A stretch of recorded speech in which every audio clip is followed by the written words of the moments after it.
오늘 말씀은 마가복음 3장 13절에서 19절까지입니다. 또 산에 오르사 자기가 원하는 자들을 부르시니 나아온지라. 이에 12를 세우셨으니 이는 자기와 함께 있게 하시고 또 보내사 전도도 하며 귀신을 내쫓는 권능도 가지게 하려 하심이로라.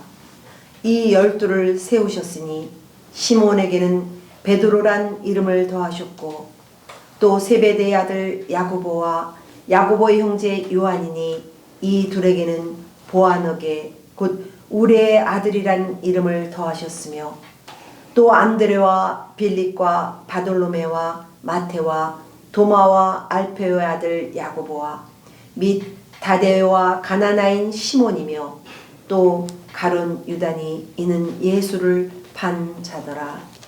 아멘. 예수님께서 이 땅에서 하신 일을 크게 보면 세 가지입니다. 예수님은 가르치셨어요. 그리고 전도하셨어요. 그리고 치유하셨어요. 그런데 이 세 가지도 중요하지만 가장 중요하게 하신 일은 12명의 제자를 세우고 양육하신 일이었어요. 예수님께서 나를 믿는 자는 나보다도 더 큰 일을 하리라. 이렇게 요한복음 14장에서 말씀하셨는데 말씀 그대로 이 12명의 제자들은 예수님보다도 더 큰 일을 행했어요. 예수님은 유대 땅에서만 말씀을 전했는데 이 제자들은 땅 끝까지 가서 예수님을 증거하고 복음을 전했어요. 야고보는 그 당시의 땅끝, 서쪽 땅끝인 스페인까지 갔어요. 도마는 당시 땅끝이던 동쪽 인도까지 갔습니다. 예수님은 공생의 기간이 3년 반에 불과했어요. 그런데 요한 같은 사람은 100세가 되도록 주님 말씀을 전했던 것이에요. 우리가 만약에 어떤 팀장이다, 팀원들을 뽑는다 그러면 어떻게 해서 뽑을 것 같아요? 학력 좋은 사람, 경험도 많은 사람, 인품도 좋은 사람, 이렇게 해서 뽑지 않겠어요? 그런데 예수님은 12명의 제자들을 뽑을 때 그렇게 하지 않으셨어요. 가만히 제자들의 면면을 살펴보면 제자 12명 중에 7명이 어부였어요. 어부는 그렇게 지식이 많은 사람들이 아니에요. 인품도 별로 훌륭하지 않은 사람들이에요. 그런데 예수님은 그런 사람들을 제자로 삼으셨어요. 예수님의 제자들은 아주 다양한 사람들이 모였어요. 먼저 마테밭 같은 사람은 세리잖아요. 로마 앞잡이다, 민족의 반역자다, 이렇게 사람들이 봤던 사람이 바로 마태예요.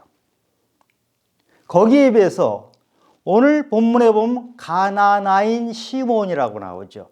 가나나인이라는 것은 열심당원을 말해요.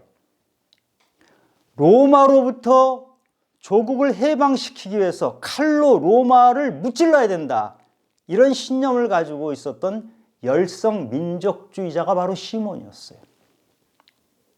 그리고 제자들을 보면 야고보와 요한은 예수님께서 별명을 붙여주셨는데 보아너게라는 별명을 붙여주셨어요. 보아너게라는 뜻은 우레의 아들, 천둥치는 아들이다, 이런 뜻이거든요. 성격이 급하고 불같았어요. 한편 제자 중에 바돌로메라는 사람, 바돌로메는 요한복음 1장에 나오는 나다나엘이에요. 나다나엘은 하나님의 선물이란 뜻입니다. 요한복음 1장에 보면 나다나엘이 무화과나무 밑에서 묵상했다고 하는 것이 나와요.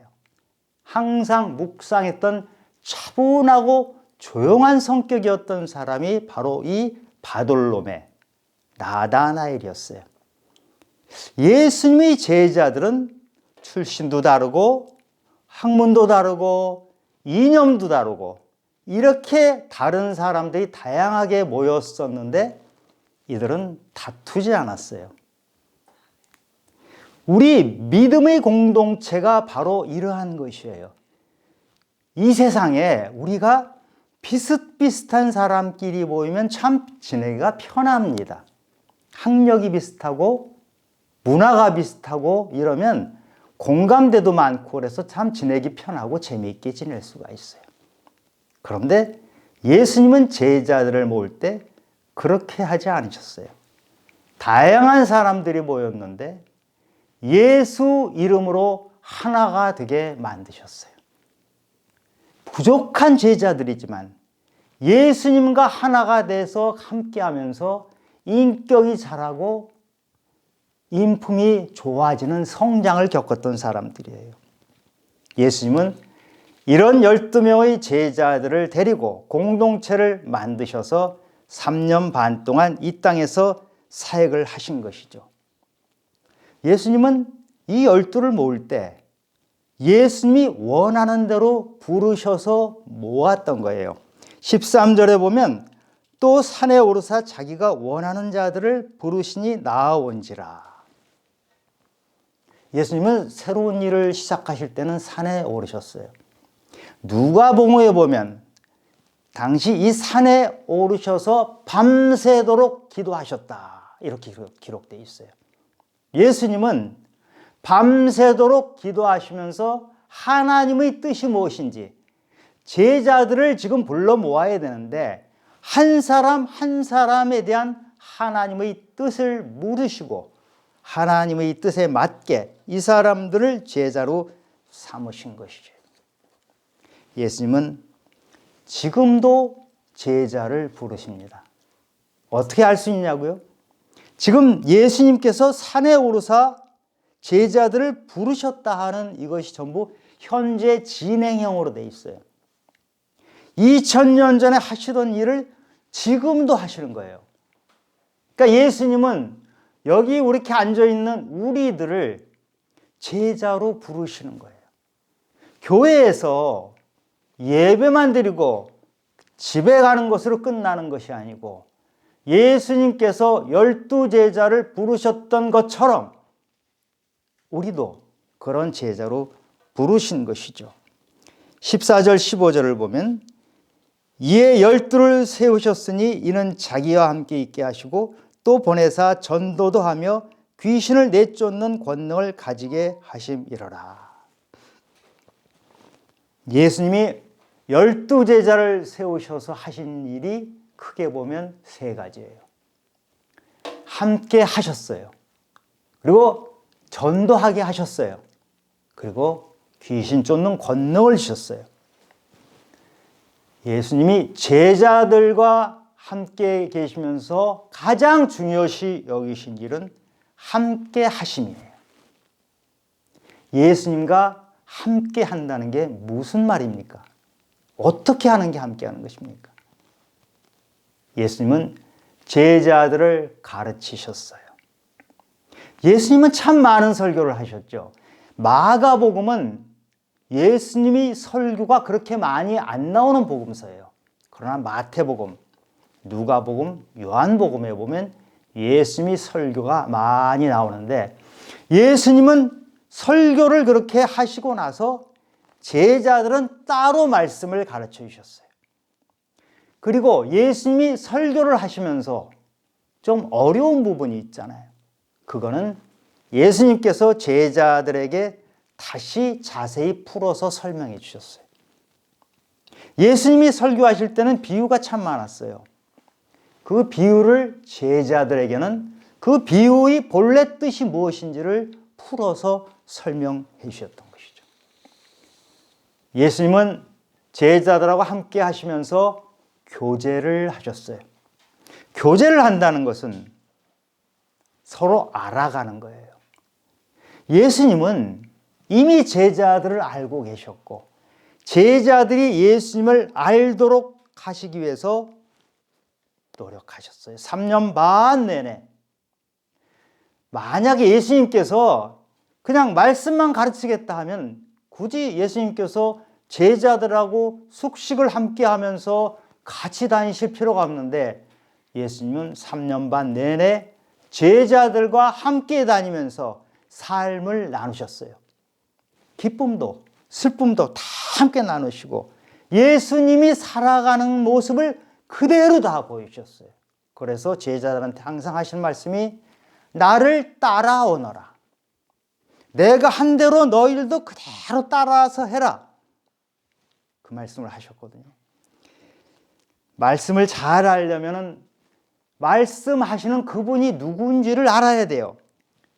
요한복음 17장 3절에서 예수님은 뭐라고 하셨냐면 하나님과 나를 잘 아는 것이 영생이다 그랬어요. 영생이란 건 구원이에요. 나를 잘 알아야 너희들이 구원을 받는다. 바꿔서 말하면 나를 알지 못하는 자는 구원을 받을 수 없다. 예수님은 자신이 누구인지를 알려주시기 위해서 나는 누구다. 에고 에임이라고 하죠. 나는 누구다 하는 것을 7번이나 말씀하셨어요. 나는 생명의 떡이다. 나는 세상의 빛이다. 나는 선한 목자다. 나는 포도나무여 너희는 가지다. 이런 것을 7번이나 얘기하시면서 내가 누구인지를 제자들에게 가르쳐 주셨던 것이에요. 성경에는 안다는 표현이 나오는데요. 안다는 것은 지식적으로 아는 것을 얘기하는 것이 아니에요. 경험하면서, 체험하면서, 함께 살면서, 몸으로 부대끼면서, 삶을 나누면서 아는 것이 바로 알미예요. 그래서 우리가 이 세상에 뛰어난 학문을 가졌다 하는 교수, 박사, 그렇다고 해서 성경을 잘 아는 것이 아니고 예수님을 잘 아는 것이 아니에요. 예수님과 함께 할 때, 그럴 때 알 수 있는 거예요. 사도행전 4장에 보면 베드로가 설교를 하는데요. 이 설교를 본 관리, 장로, 서기관들이, 관리, 장로, 서기관은 그 당시의 최고 엘리트들이에요. 이 엘리트들이 깜짝 놀라면서 뭐라고 말하냐면 저 사람이 배운 것이 하나도 없는데 어떻게 저렇게 담대하게 말씀을 전하나 이렇게 놀래거든요. 베드로가 어떻게 이렇게 말을 잘 전해요? 베드로가 말을 잘 전한 것은 예수님이 가르침을 받기도 했지만 삶을 살면서 예수님이 베드로 안에 쏙 들어가셔서 베드로가 말하는 것 같지만 사실은 예수님의 능력이 함께해서 그런 대단한 말을 할 수 있는 것이에요. 갈라디아서 6장 22절에 보면 성령의 9가지 열매가 나오죠. 이 성령의 9가지 열매는 인격의 열매예요. 성품의 열매예요. 이 인격의 열매, 성품의 열매는 갑자기 성령이 임해서 갑자기 온 것이 아니고 이 12제자들은 예수님하고 3년 반을 계속 같이 다니면서 인격이 성장했어요. 성품이 바뀌었어요.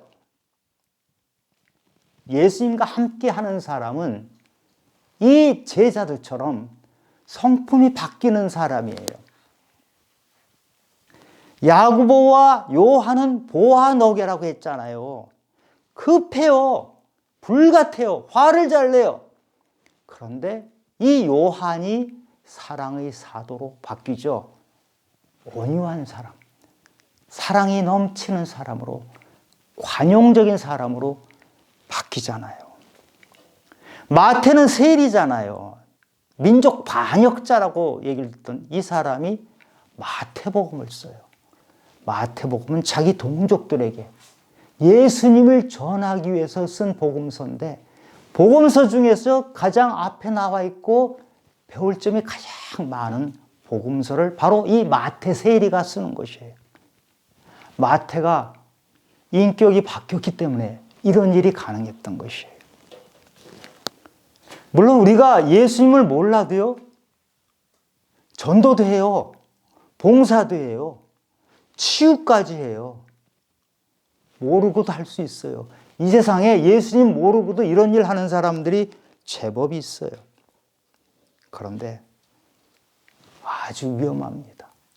예수님을 모르고 이런 일들을 하는 것은 사탄이 장난을 치는 것이에요. 자기를 드러내게 돼요. 예수님이 내 안에 들어와서 예수님과 함께하는 그 능력으로 하는 것이 아니고 자기를 드러나면 사탄의 밥이 되는 것이에요. 우리가 예수님을 알도록 노력해야 됩니다. 예수님을 아는 것이 바로 구원이라 영생이라고 말씀하셨거든요. 나중에 우리가 예수님 앞에 섰을 때 이런 일이 생기지 않기 바라요. 예수님을 딱 보고 어디서 본 듯한데 누군지 모르겠네요. 우리가 이렇게 얘기할 수 있어요. 그럼 예수님도 그러실 거예요. 나도 너를 모른다. 우리가 이렇게 되면 안 되잖아요. 우리는 예수님을 알기 위해서 말씀을 보고 배우고 기도해야 됩니다. 그리고 성령의 조명을 받아서 말씀을 깨달아야 돼요. 말씀을 깨닫고 그 말씀을 나의 삶에 적용해서 내가 예수님을 닮아가는 것, 그것이 바로 예수님과의 교제예요. 예수님은 사랑이십니다. 예수님은 제자들에게 많은 것을 가르치셨지만 사랑을 특별히 강조해서 가르쳐 주시고 사랑을 보여주셨어요. 그래서 십자가에서까지 예수님을 바라봤던 요한은 요한복음 13장에서 예수님이 세상에 있는 자기 사람들을 사랑하시되 끝까지 사랑하시니라 이렇게 기록하고 있어요. 우리 인간의 사랑은요 가벼워요. 인간의 사랑은 배신당하면요 몇 번만 배신당하면 인간의 사랑은 끝나버려요. 그런데 예수님은 어떤 배신을 당해도 어떤 어려움을 당하셔도 십자가에 못 박히시면서까지도 끝까지 사랑하신 그 사랑이에요. 그 사랑을 제자들에게 가르쳐 주신 것이에요. 사랑을 가르쳐 주기 위해서 예수님께서는 섬김을 보여주셨어요. 사랑은 바꿔 말하면 섬김이에요. 그래서 최후의 만찬 그 마지막 시간에 예수님 12명의 제자들 발을 씻어주셨어요. 그 12명 길거리 다니면서 온갖 것이 다 묻어있는 그 더러운 발을 한 명 한 명 12명 남자들이 발을 씻고 있을 때 예수님은 얼마나 땀이 났겠어요. 그런데 그 마지막 귀한 시간에 예수님은 그 일을 하셨어요. 내가 너희들 발을 씻어준 것처럼 너희들도 나가서 발을 씻어라. 예수님이 제자들이 높아지고 하는 욕망이 아직까지 남아있을 때 예수님께서 하신 말씀이 너희 중에 누구든지 크고자 하는 자는 너희를 섬기는 자가 되고 너희 중에 으뜸이 되고자 하는 너희 종이 되어야 하리라. 이 말씀을 하시고 그 말씀 그대로 본을 보여주신 게 발서 주신 것이고 사랑을 끝까지 보여주셨어요. 예수님은 마지막으로 새 계명을 너희에게 주겠다. 새 계명이 뭐예요? 내가 너희를 사랑한 것처럼 너희도 사랑하라. 이것이 예수님이 새 계명이에요. 예수님께 우리가 많은 것을 배우고 교제를 하면서 그 중에서 반드시 우리 속에 집어넣어야 할 것이 바로 이 사랑이에요. 끝까지 사랑하는 그 사랑을 배우기를 원합니다. 여러분, 참된 그리스도인으로 살기 원하지 않으세요? 참된 그리스도인으로 살려면 우리 원래의 모습 가지고는 참된 그리스도인이 될 수 없어요. 우리가 우리를 알잖아요. 얼마나 죄가 많아요. 연약해요. 부족해요. 두려움도 많아요. 염려투성이에요. 우리는. 이런 모습 가지고는 참된 그리스도인이 될 수가 없어요. 주님이 내 안에 들어오셔서 참된 변화가 있어야 참된 그리스도인이 되는 것이죠. 그러니 누구든지 그리스도 안에 있으면 새로운 피조물이라 이전 것은 지나갔으니 보라 새 것이 되었도다. 우리가 예수님과 교제하면서 새 것이 되는 영광이 있기를 바랍니다. 그런데 하루에 몇 시간이나 예수님과 함께 하세요? 혹시 예배 드릴 때 잠깐 예수님과 함께 있는 것처럼 보이고 교회를 나가는 순간 예수님과 전혀 관계없이 사는 것은 아닌가요? 예수님은 24시간 내내 눈동자를 우리에게 맞추시면서 함께 하시는 분이세요. 우리는 예수님과 함께 할 때 능력도 얻고요. 예수님과 함께 할 때 안식도 얻는 것이에요. 예수님께서 너희는 원하는 대로 이루리라 이렇게 하셨거든요. 구하는 대로 주겠다. 어떤 때에 그것이 가능합니까? 포도나무에 가지가 붙어 있을 때, 나와 함께 할 때 너희가 원하는 것을 구해봐. 그러면 너희가 구하는 대로 너에게 줄 것이요. 예수님은 육신을 입고 이 땅에서 공생애 하신 것이 3년 반에 불과하다고 그랬잖아요. 그런데 부활하시고 나서도 제자들을 다시 찾아오셨어요. 그리고 나서 승천하시고 나서 성령을 또 주셨어요. 너희와 끝까지 함께 하겠다는 말씀을 주신 거예요. 지금도 예수님은 육신으로 이 땅에는 안 계시지만 성령으로 우리와 함께 하시면서 내가 한 모든 일을 너희가 더 큰 일도 할 것이다 이렇게 말씀을 하고 계세요. 그런데 문제가 있어요. 우리가 너무 바빠요. 할 일이 너무 많아요. 예수님은 24시간 내내 우리에게 눈동자를 주고 계시지만 나는 그 예수님에게 눈을 마주치지 않아요. 너무 바빠서. 성경에 보면 예수님이 문 밖에서 계속 두드리시는데 문을 안 열어준 사람들이 있어요. 요한계시록 3장에 나오는 라오디게아 교인들입니다. 예수님이 문 좀 열어다오. 내가 너희와 함께 먹고 마시며 함께 있고 싶다. 이렇게 두드리시는데 이 사람들은 문을 안 열고 있어요. 왜 그러죠? 라오디게아 교인들은 부자들이에요. 예수님이 없어도 먹고 살만해요. 예수님이 없어도 사는데 지장이 없어요. 아니, 예수님이 없는 게 더 편해요. 그래야 자기 가진 것 가지고 마음대로 살잖아요.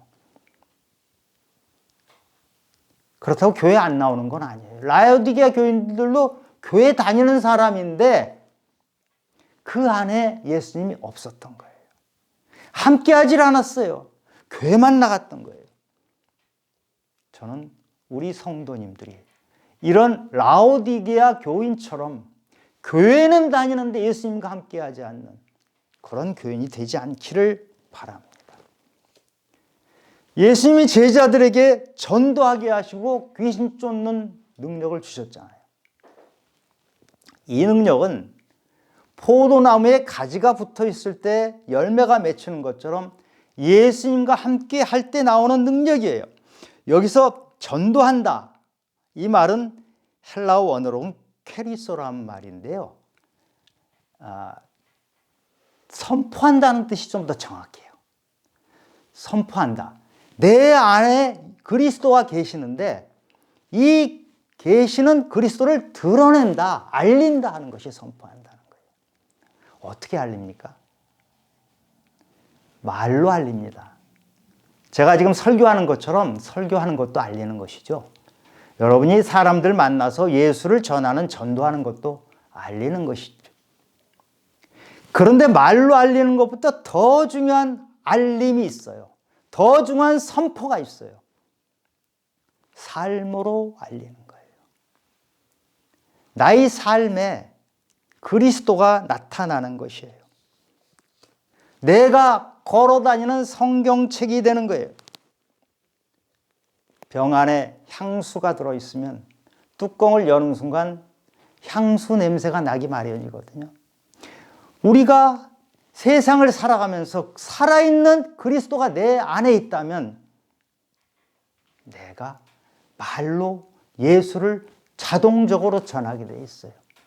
살아있는 예수가 내 안에 들어있다면 나의 삶에 예수의 흔적이 드러나게 돼 있어요. 그래서 그리스도인은 세상 사람들과 다르다, 구별된다는 뜻이 있는 것이죠. 직장에 가서 우리는 세상 직장인과 다르게 살아요. 가정에서 세상의 가정에서 사는 것과는 다르게 살아요. 그리스도가 내 안에 있는 사람으로서 예수 닮은 자로서 세상을 살아가는 것이에요. 마태복음에 보면 예수님께서 12제자를 삼으시고 나서 둘씩 짝져서 전도 여행을 보내요. 그러시면서 하는 말씀이 사람들이 너를 그렇게 반기지 않을 것이다. 너를 박해하고 너를 힘들게 할 거야. 채찍질도 할 거야. 그러면서 하신 말씀이 너희가 무엇을 말할지 염려하지 말아라. 그때 내가 너희에게 할 말을 줄 텐데 너희 속에서 말씀하시는 이는 성령이시다. 너희가 가서 구별된 자로 살고 너희 안에 있는 복음을 전할 때 그렇게 환영받지 않고 고난을 받지만 성령이 너희를 도와주실 것이다. 우리가 선포하는 그 일은 성령의 도우심과 함께 할 때 우리는 그 힘을 얻어가지고 할 수 있는 것이에요. 1889년에 철물점을 하고 있던 캐나다의 26세밖에 안 된 청년이 있었어요. 이 사람이 예배를 드리는데 하나님이 자꾸 말씀을 전하러 가라고 하시는 거예요. 그래서 하나님께 말했어요. 아니, 저는 못합니다. 저는요, 5살 때 우리 아버지가 돌아가셔서 교육도 제대로 못 받았어요. 목사도 아니에요. 뭐 신학을 한 것도 아니죠. 제가 무슨 어디 가서 뭘 하라고 자꾸 가라고 하십니까? 이랬어요. 그런데 어느 날 부흥회에 참석했는데 강사가 이렇게 얘기하는 거예요. 사막에 물이 없어서 죽어가는 사람에게 예쁜 유리잔이 무슨 소용이 있느냐. 찌그러진 깡통 조각이라도 물을 담아서 그 사람을 살리는 것이 중요하다. 이 말씀을 듣고 이 사람이 전기가 통했어요. 나같이 찌그러진 깡통처럼 배운 것 없고 조그만 철물점을 하는 가난한 사람도 하나님께서 나를 세우시는구나. 내가 인생의 모든 것을 주님께 바치겠습니다. 저는 비록 찌그러진 깡통이지만 주님께서 쓰신다면 할 수 있습니다. 그래서 그해 겨울, 추운 겨울에 조선 땅을 왔어요. 그 사람이 이 땅에 침례교를 전했던 말콤 펜윅 선교사입니다. 이분은 정식 선교사 훈련을 받은 것도 아니고 목사도 아니고 그냥 우리 성도님들처럼 예배 드리는 자예요. 이 사람이 자기는 찌그러진 깡통이라고 생각하고 살았던 이 사람이 하나님께서 너는 가라 하니까 주님을 가슴에 품고 와서 이 조선 땅 험한 곳 아무것도 알지 못하는 곳에 와서 말씀을 전했던 것이에요. 예수님은 제자들에게 귀신 쫓는 권능을 주셨어요. 이 권능도 그리스도가 내 안에 있을 때 이 권능이 나오는 것이에요. 마가복음 1장에 보면 예수님께서 사역을 하실 때 가장 먼저 하신 것이 귀신을 쫓는 일이었죠. 회당에서 예수님 말씀을 가르치시는데 귀신 들린 사람 안에 있는 귀신 예수님을 알아보고 나사렛 예수요, 우리가 당신과 무슨 상관이 있나이까? 우리를 멸하러 왔나이까? 나는 당신이 누구인 줄 아노니 하나님이 거룩한 자니이다. 이렇게 말하고 투덜거리면서 귀신이 나가버렸어요. 예수님이 귀신 쫓기 위해서 축사하신 것도 아니고 예수님이 무슨 행동을 하신 것이 아니에요. 귀신이 예수님을 스스로 알아보고 쫓겨간 것이에요. 이 권능은 예수님만 가지신 권능이 아니고 그 권능을 제자들에게도 주셨고 우리에게도 주신 것이에요. 감리교 창시자인 요한 웨슬레는 항상 성령이 충만했던 사람이에요. 그 사람이 지나가기만 하면 길거리에 있던 술집이 문을 닫았다고 해요. 성령이 강하게 역사하니까 요한의 주변에 있던 귀신들이 떨면서 다 도망쳐버린 것이죠. 우리 안에 예수 그리스도가 함께하면 귀신이 먼저 알아봅니다. 그리고 귀신이 우리 안에 예수 그리스도가 있다는 것을 알면 스스로 물러가요. 그러네. 우리가 만약 교회를 다닌다, 믿음 생활한다 하는데 내 안에 그리스도가 없이, 예수님과 함께 하는 것이 없이 혼자 교회를 다니고 혼자 봉사하고 혼자 주님의 일을 한다고 하면 이것을 누가 제일 잘 알아보냐면 귀신이 알아보는 거예요. 우리는 죄를 짓고 세상에서 딴짓하면서 교회 와서 멀쩡히 앉아 있을 수 있어요. 양복 입고 멀쩡히 앉아 있으면 사람들은 몰라요. 이중생활을 해도 사람들은 몰라요. 그런데 귀신은 정말 귀신같이 알아봅니다. 우리가 이중생활하는 것을 귀신은 알아보고 너 죄가 있는데 안 그런 척하고 있지. 내가 너를 안다. 그렇게 되면 귀신에게 그때부터는 질질질질질 끌려다니는 생활을 하는 것이에요. 우리가 귀신이 있는 사람, 축사에서 귀신을 쫓아내는 것, 거기까지 가면 얼마나 좋겠습니까?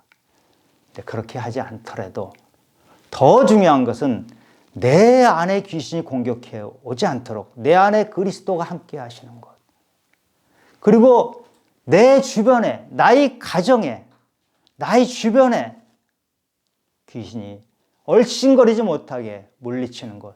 그렇게 하려면 예수 그리스도 항상 내 안에 함께 있어야 되는 것이에요.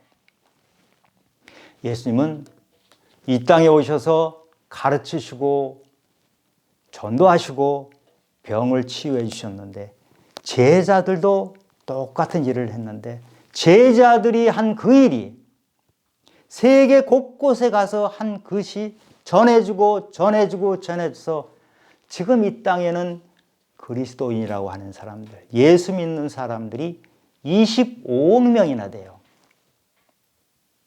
예수님이 하시던 일을 제자들에게 물려주고 이 땅에서 육신을 버리고 가셨어요. 그러나 성령이 함께 하시면서 제자들을 더 큰 일을 할 수 있도록 해주셨거든요. 제자들에게 하시던 그 일, 받아서 제자들이 했던 그 일, 이제 그 일을 우리들에게 주신 거예요. 우리들에게 너희도 가서 전하라, 너희도 가서 치유해라. 그런데 그것을 하기 위해서는 반드시 먼저 해야 되고 반드시 중요한 것은 나와 함께 해야 한다. 나와 눈을 맞추고 내가 네 안에, 네가 내 안에 들어오고 그래야 너희에게 능력이 임한다. 이 말씀을 주신 거예요. 우리는 제자입니다. 주님의 사명을 받은 자예요. 근데 주님의 사명을 받기 전에, 사명을 수행하기 전에 반드시 우리가 확인해야 될 것이 과연 나는 주님과 함께 하고 있는가? 24시간 중에 얼마나 주님과 함께 하고 있는가? 성경책을 내가 얼마나 보고 있는가? 교회에 나올 예배 드릴 때만 잠깐 펴는 성경책인가? 과연 내가 집에서도 성경책을 보고 있는가? 기도를 하고 있는가? 내가 직장에 가면 하나님 다 잃어버리고 세상 일을 그대로 따라하고 있는 것은 아닌가? 가정에 가면 가정의 만사 복잡한 일 때문에 주님 다 잃어버리고 사는 것은 아닌가? 이것을 우리는 확인해야 합니다. 주님께서 나는 포도나무요 너희는 가지라. 이 말씀을 하시면서 너희가 가지로 나에게 붙어 있어야 열매를 많이 맺는다 하시는 그 말씀대로 우리 성도님들은 24시간 어디를 가든지 어떤 상황이든지 예수님과 함께하는 그런 성도님들이 되시기를 예수 그리스도 이름으로 축원합니다. 아멘.